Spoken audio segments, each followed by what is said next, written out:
রমজানে হারিয়ে যাওয়া এমন কিছু আমলের কথা বলুন যা অধিক ফজিলতপূর্ণ আমল, কিন্তু তা অনেকেই জানে না বা আমল করে না। চারটি আমলের কথা বলতে পারি। চারটি আমল আমরা অনেকেই গুরুত্ব দেই না, অথচ সে আমলগুলো আমাদের পুরো রমাদানকে সম্পূর্ণ সার্থক করে দিতে পারে, অর্থবহ করে দিতে পারে, রমজান সাকসেস করে দিতে পারে। সে চারটা ভিতরে রমজানের শেষ দশক হলো ইবাদতের দশক, আমলের দশক। আমরা প্রথম দুই দশকে যা পারি না পারি, শেষ দশক বেশি আমল করার চেষ্টা করব। অনেকে আমরা শহর থেকে গ্রামে যাওয়ার জন্য পরিকল্পনা করতে করতে 4-5 দিন চলে যায়। অনেকে কেনাকাটার জন্য 4-5 দিন ব্যয় করে ফেলি। ঈদের প্রস্তুতির জন্য আমাদের শেষের দিনগুলো নষ্ট হয়ে যায়। এগুলো না করে আল্লাহর ওয়াস্তে শেষ দশককে ইবাদতের জন্য রিজার্ভ করে ফেলি, গোটা ফ্যামিলি সহ ইবাদত বন্দেই করি, রমজানটাকে আমরা উপভোগ করতে পারবো ইনশাআল্লাহ। এটা আমাদের জন্য তৃপ্তির রমাদান হবে। আল্লাহ আমাদেরকে তৌফিক দান করুন। তাহলে চারটি আমলের কথা বলেছি: সকল প্রকার গুনাহ থেকে বেঁচে থাকা, কোরআন শোনাশুনি করা, ইতিকাফ করা এবং রমজানের শেষ দশকে বিশেষভাবে ইবাদতের পরে যত্নশীল হওয়া, শেষ দশকে সকল ব্যস্ততা কমায় দেওয়া। এই চারটি জিনিস আমাদের রমাদানকে সার্থক করতে পারে ইনশাআল্লাহ। 3 নম্বর হলো রমজানের শেষ 10 দিন ইতিকাফ করবেন। রমজানের শেষ 10 দিন ইতিকাফ এমন একটা আমল, রমজান রোজা ফরজ হওয়ার পর থেকে নিয়ে মৃত্যু পর্যন্ত নবী সাল্লাল্লাহু আলাইহি ওয়াসাল্লাম জীবনে কখনো ইতিকাফ ছাড়েন নাই। আমরা ম্যাক্সিমাম মানুষ জীবনে কখনো করি নাই।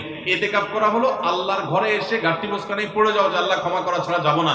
ইতিকাফ করা যদি মসজিদে ঘুমায়াও থাকে, ইতিকাফ করাটাই যেহেতু একটা স্বতন্ত্র ইবাদত, সো তার ইতিকাফ করার মাধ্যমে লাইলাতুল কদর তিনি অটোমেটিক পাবেন ইনশাআল্লাহ। এই জন্য ইতিকাফের আমলটা আমাদের রমাদানকে সার্থক করে দিতে পারে, অথচ এটা হারিয়ে যাচ্ছে। 2 নম্বর হলো, রমজানে আমরা অনেকে কোরআন পড়ি কিন্তু কোরআন শোনাশুনি করি না। হাফেজরা করে অবশ্য। নবী করিম সাল্লাল্লাহু আলাইহি ওয়াসাল্লাম রমাদানে শোনাশুনি করতেন। এটা একটা হারিয়ে যাওয়া সুন্নাহ বলতে পারি। জিবরিলকে তিনি শোনাতেন, আবার জিবরিলের কাছ থেকে তিনি শুনতেন। এই জন্য আপনি কোরআন পড়বেন, আপনার স্ত্রী শুনবে, আবার স্ত্রী পড়বে, আপনি শুনবেন। স্ত্রী বলে কোনো কথা নয়, এরকম একে অন্যের সাথে কোরআন শোনাশুনি করবেন। এটা হারিয়ে যাওয়া আমল। প্রথম এবং 1 নম্বর যেটা বলতে চাই তা হলো, রমজান মাসে রোজা রেখে এবং রাতের বেলা পুরো রমজান জুড়ে সকল প্রকার পাপাচার, কাউকে কষ্ট দেওয়া, গালি দেওয়া, হক নষ্ট করা, সব ধরনের গুনাহ থেকে, গীবত শিকায়াত করা, চোখের গুনাহ, সোশ্যাল মিডিয়া ইত্যাদি সবগুলো থেকে বেঁচে থাকবেন।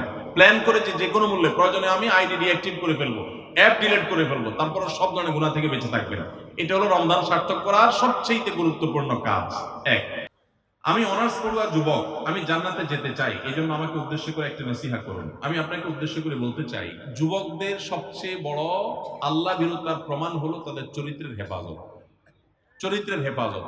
আপনি কোনো অবৈধ রিলেশনে যাবেন না, এই চ্যালেঞ্জটা নেন। সমস্ত যুবকরা যদি যায়, আপনি একা স্রোতের বিপরীতে চলার চেষ্টা করবেন। যদি টিকে থাকতে পারেন, চরিত্রকে হেফাজত করতে পারবেন, আপনি হবেন সবচেয়ে বড় ইবাদত গুজার যুবক, সবচেয়ে আল্লাহওয়ালা যুবক। যুবকদের সবচেয়ে বড় বুজুর্গি হলো এই চরিত্রের হেফাজত করতে পারাটা। তাদের জন্য নফল আমল বা অন্য কোনো কিছু এত বড় বুজুর্গির ব্যাপার না। ওয়াজ মাহফিলের ভলান্টিয়ারি কাজ করেন অনেক বেশি, এটা আপনার জন্য বড় বুজুর্গির ব্যাপার না। আপনার জন্য বড় বুজুর্গির ব্যাপার হলো আপনার স্কুলে, কলেজে, ইউনিভার্সিটিতে গিয়া অবৈধ কোনো সম্পর্ক করেন না।